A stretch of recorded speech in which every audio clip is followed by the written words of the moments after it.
वालेकुम अस्सलाम। अच्छा सर, ये बताइएगा कि आपने किसके नॉमिनेशन को चैलेंज किया है और उसमें मौक़िफ़ क्या है आपका? एक तो मोहम्मद नवाज शरीफ जो NA 130 से उम्मीदवार थे, उनकी हैं अभी भी?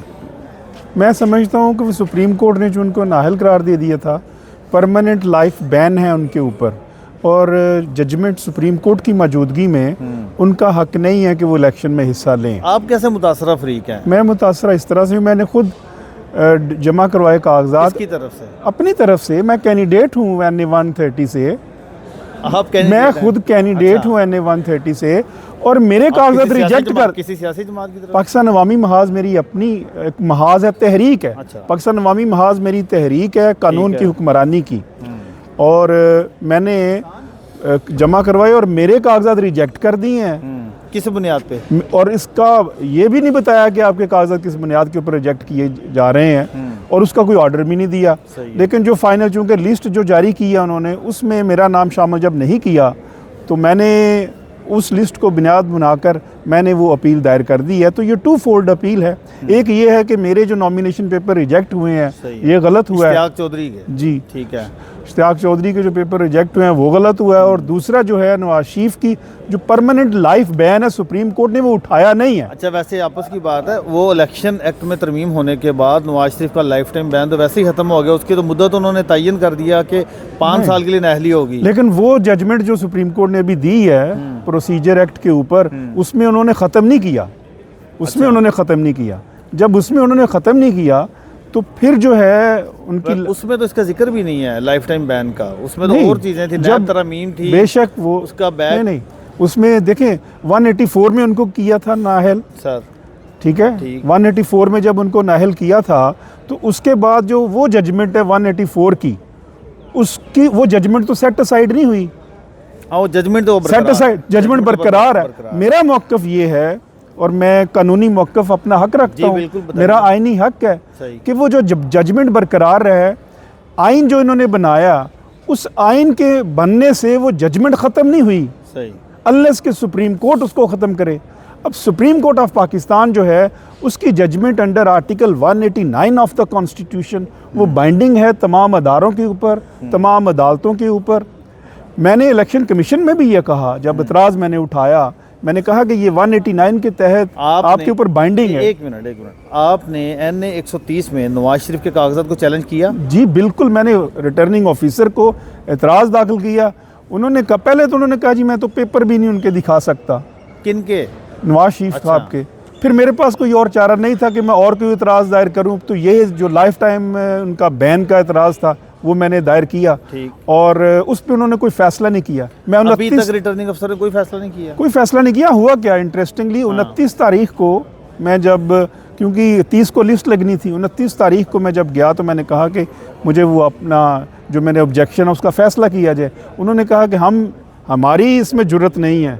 दूसरे अल्फाज में ये कहना, देखिए ये कहना कि इसको अब ले जाएं, ये रिटर्निंग अफसर ने कहा, हाँ, इसको आप ले जाएं, एतराज़ात नहीं सुनेंगे। वो जब उन्होंने ये कह दिया कि ये ले जाएं, हम इसको नहीं, हाथ ही जलते हैं हाथ जलते हैं, पर जलते हैं, पाँव जलते हैं, सारा बदन जलता है। तो फिर ये हसीयत, फिर मैं क्या कहूँ उसके बाद? चाहे पर जलते हैं, लेकिन ये तो कानूनी बात है कि अगर कोई जब उन्होंने नहीं, अच्छा मैं बताऊँ, उनका पूरा, जब उन्होंने नहीं किया, फिर मैंने, चूंकि एक दिन रहता था अभी, फिर मैंने TCS किया उनके नाम। वो TCS रसीद जो है और उसकी डिलीवरी रिपोर्ट अगले दिन उनको मासूल ही 2 बजे। अब 5 बजे लिस्ट उन्होंने लगाई है, तो वो उस ऑब्जेक्शन की मौजूदगी में उनको रिजेक्ट कर सकते थे। अब बात यह है कि मैं इसी हलके से 2016 में उम्मीदवार था, जब बाईपोल इलेक्शन हुआ था। मैं एडवोकेट सुप्रीम कोर्ट हूँ, मैं टैक्स पेयर हूँ। इलेक्शन लड़ा था मैंने उस वक्त ज़मीनी इलेक्शन लड़ा था। कितने वोट पड़े थे आप? उस वक्त हमारा कंप्रोमाइज़ वो हो गया था अवामी तहरीक का और तहरीक इंसाफ का। अवामी तहरीक में थे? जी, मैं उस वक्त अवामी तहरीक में था। तो उस कंप्रोमाइज़ जब हो गया, उन्होंने कहा कि एक कैंडिडेट देना चाहिए, इमरान खान साहब और डॉक्टर ताहरुल कादरी साहब ने। तो फिर उस वक्त जो है वो हमने विड्रॉ किया यास्मीन राशिद के हक़ में। तो अब जो है मैं टैक्स रिटर्न फाइल की हर चीज़ कंप्लीट, और मुझे कहा कि जब स्क्रूटनी के वक़्त के आपके डॉक्यूमेंट्स कंप्लीट हैं, आप जाएं। लेकिन मेरे रिजेक्ट हैं, जो टैक्स पेयर है और तो जो नवाज शरीफ भी टैक्स पेयर है। लेकिन देखिए वो एस्टेब्लिश करप्ट है, सिसिलियन माफिया कह दिया जब सुप्रीम कोर्ट ऑफ पाकिस्तान ये ने। सुप्रीम कोर्ट ने वैसे रिमार्क्स दिए थे। चले रिमार्क्स जो हैं वो नहीं होते, ये बातें रिमार्क्स भी तो अदालती कार्रवाई का हिस्सा होते हैं। सही है। तो मैं समझता हूँ पाकिस्तान को अब नई क़यादत की ज़रूरत है, नई सोच की ज़रूरत है। रिटर्निंग ऑफिसर ने मैं उसी बात पे वापस आता हूँ, आपके एतराज़ात क्यों नहीं सुने, इसके पीछे क्या हक़ ये है? तो उनसे पूछें, रिटर्निंग आपको क्या ऑफिसर लगता है?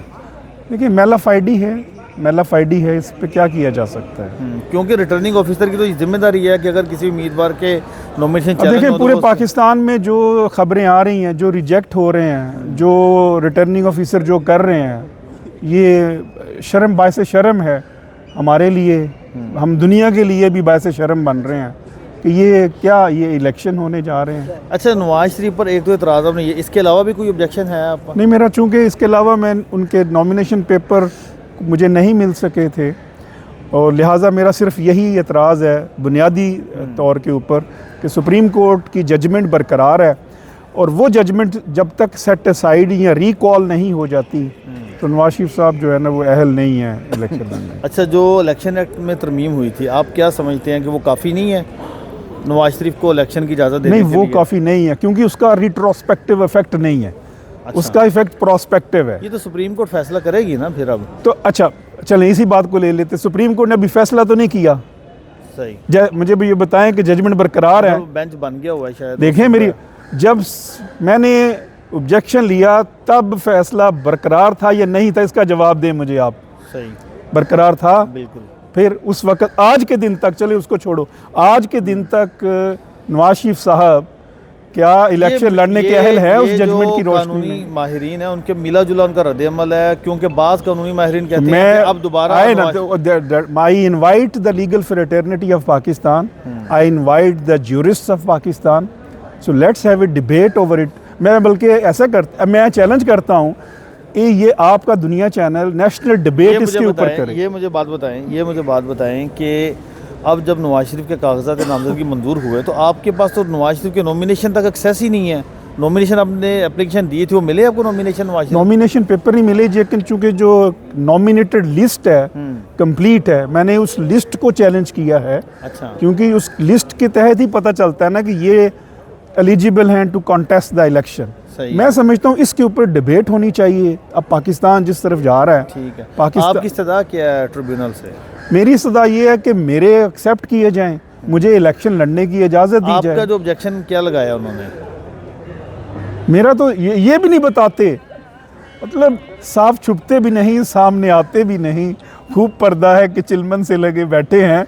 मुझे कहते हैं आपकी फाइल भी नहीं दिखानी हमने। ये कुछ किसने कहा? रिटर्निंग ऑफिसर साहब ने। अच्छा। तो जब आप किसी को फाइल ही नहीं, वो कहते हैं अभी 2 दिन बाद फाइल दिखाएंगे, उसका मतलब ये अपीलों का वक्त गुजर जाए। अच्छा, यानी वो आपके मुताबिक जब अपीलों का वक्त गुजर जाएगा फिर आपको फिर फाइल दिखाएंगे। मैंने चूंकि उस लिस्ट को इम्प्यून किया है। ठीक है, तो इस्तदा क्या है आपकी ट्रिब्यूनल? मेरे एक्सेप्ट मुझे अहल किया जाए कि मैं इलेक्शन में जाऊं, अपनी आवाम के पास जाऊं, और जो नवाज शरीफ साहब हैं चूँकि वो डिसक्वालीफाई हैं सुप्रीम कोर्ट से और उनको इलेक्शन से बाहर किया। चलें, ये ट्रिब्यूनल फैसला करेगा। जी, ज़ाहिर है। Thank you very much. Thank you. अल्लाह हाफ़िज़।